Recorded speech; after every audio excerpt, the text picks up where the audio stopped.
Funko has officially confirmed D23 2022 exclusives. Let's get right to it. Like, comment, and subscribe for more content. Where's the notification bell? It's to the right of you.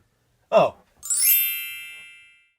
What's up guys, DK Wrestler here, and in today's video I'm going to be talking about the D23 2022 exclusives from Funko. Now this was a bit of an unexpected announcement because I came home from work and all of a sudden, boom, some more, I guess, Comic-Con-esque releases are being announced by Funko, which we just got FunCon, now we got D23. So kicking off the reveals, we have ourselves a 3-liter Baymax Funko soda figure, which will be limited to 5,000 pieces, and the Chase figure will be Baymax with Mochi. I really enjoy this Funko soda figure. I think obviously Baymax is once again a perfect candidate for a 3-liter Funko soda figure. I mean, we had the Iron Giant announced for FunCon, and then there is that Wampa that kind of hasn't been confirmed, but everybody knows that there is a Wampa on the way. I really enjoy the fact that the Chase is Baymax holding Mochi because of the fact that that's a very memorable scene in Big Hero 6 where he's just chilling there, and then he's basically like,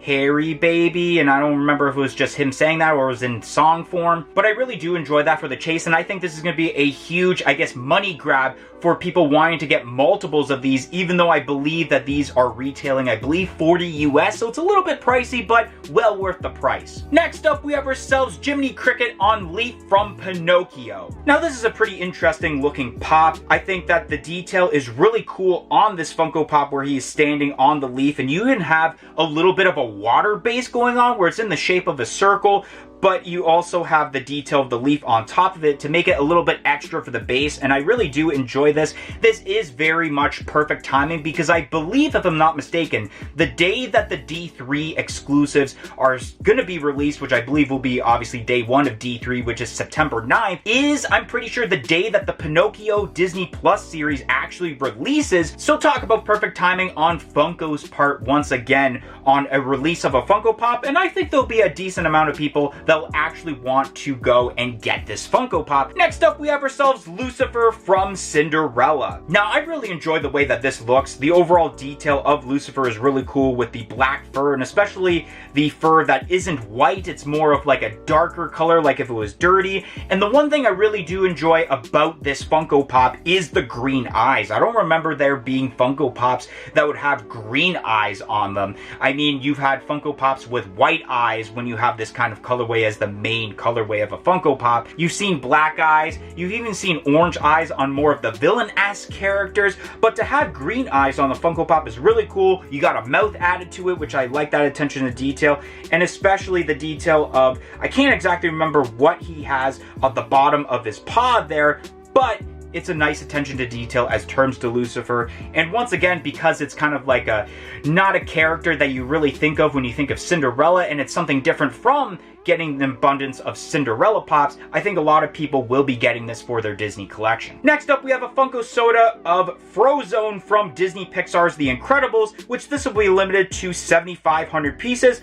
and the Chase variant will have, I guess, ice coming out of his hand. I think this is a pretty decent Funko soda, but I think it could have been a little bit better, especially with the way that they could have pulled out the ice as terms to this Funko soda.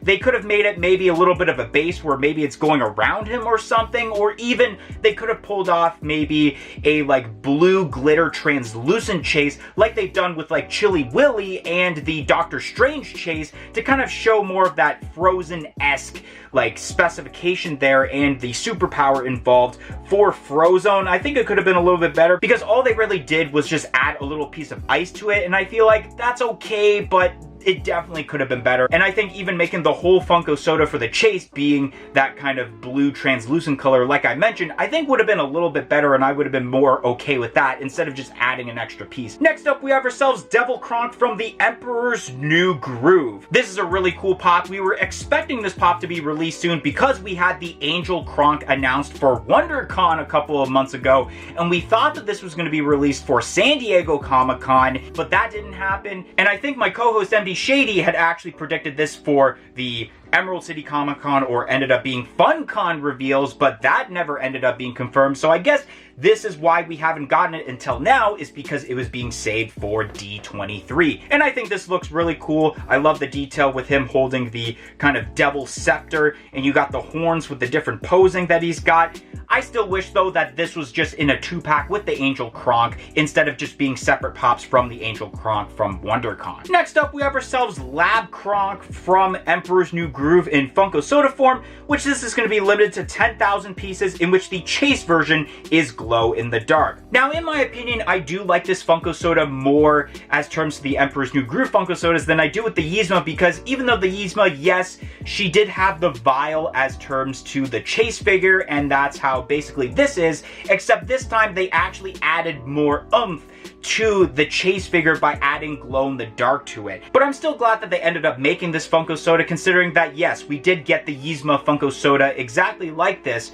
for WonderCon a couple of months ago, and I like how for the artwork they actually put Lab Kronk on there, because of the fact that with the Yzma, even though it was the Lab Yzma, they added the art form of essentially normal Yzma to it, which I thought was a little odd. Next up, we have ourselves a Pilot Mickey Mouse with plain pop rides, and I think this is a pretty decent Funko Pop. I like the detail of the plane and how Mickey is just sitting inside of it with his one arm sticking out. I think they did a pretty good job, and I think this will be a pretty decent seller. I don't know if it's going to sell out, considering that this will be shared with Amazon of all places, which Amazon's kind of known for pops not selling out right away, considering that they end up going on sale later on. But I think this is still a pretty cool and refreshing Mickey Mouse compared to a lot of the Mickey Mouse pops we've gotten as of late. Next up, we have a 4-inch singular Pilot Mickey Mouse. This pop is a little meh, and I'm only saying it's a little meh because we already got the Mickey Mouse on the plane that I just talked about, so why make a 4-inch version for the same exact con? I mean, I would totally understand if maybe they made this like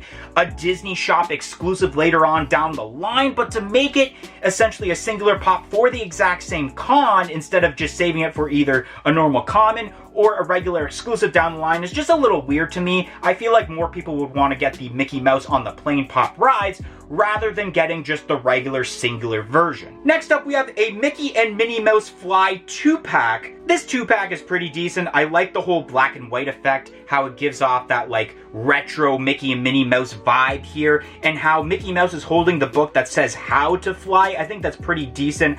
I wonder though how this is going to be positioned in a package, because normally with this kind of 2-pack, I guess it would be put in the inserts, but maybe there will be a base involved underneath because both of them are facing each other the way they are in the glam shot. So I wonder if there's going to be a base underneath, or it's just this is how they're positioned, and that when you look at the pop in box in like a glam shot, it's just them facing forward instead of the way that it's facing in the glam shot. But I think this is pretty decent, and I think this would be a pretty decent seller. Next up, we have ourselves a Donald Duck Funko Soda, which is going to be limited to 7,500 pieces, in which the Chase variant is flocked and is holding the sword. Now this is pretty decent. We've had another Funko Soda figure of Donald Duck before, and it was actually the Donald Duck that has the 2 Chase variants, and I think just having kind of a more regular version of Donald Duck, even though this is kind of more of a Three Musketeers Donald Duck, I still think that this is very, very cool, and I like the idea of, once again, where not only do they change the specification, but they make it a little bit different to where they are trying to get you to get this Funko Soda where it has the sword,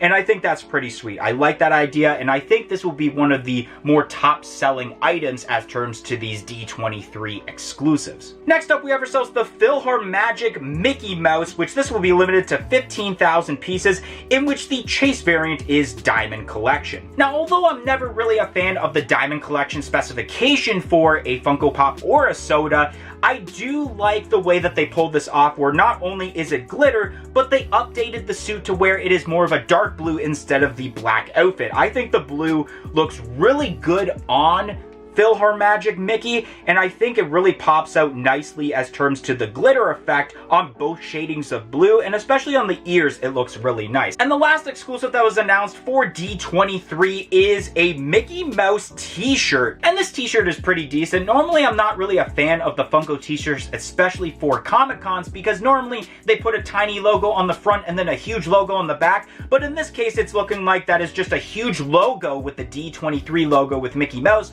on the front, and that's it. And that's how I like the Funko t-shirts, because I feel like the main part of the shirt should be on the front and not on the back. And I think a decent amount of people will get this t-shirt. I don't think it's gonna sell out though, in my opinion. Anyways, guys, that's gonna be the end of today's video. If you enjoyed today's video about the D23 Funko exclusives for this year, make sure you smash that like button. Comment in the comment section below and let me know your favorite item that was announced for D23 this year. And as said in the little intro, make sure you press the subscribe button for more content like this video in the future, and press the little bell beside it to be notified of when that future content gets released. But anyways, guys, thank you for watching today's video, and hope to see you guys next time. 1, 2, 3, I'm out of here. Follow us on all of our social media platforms on Facebook, Twitter, and Instagram at A Funko Popcast. If you want to check out some of our other content that's featured on our channel, you can click either the playlist that's on your screen right now featuring previous episodes of our weekly podcast, A Funko Popcast, or we have suggested a video for you guys in relation to today's video.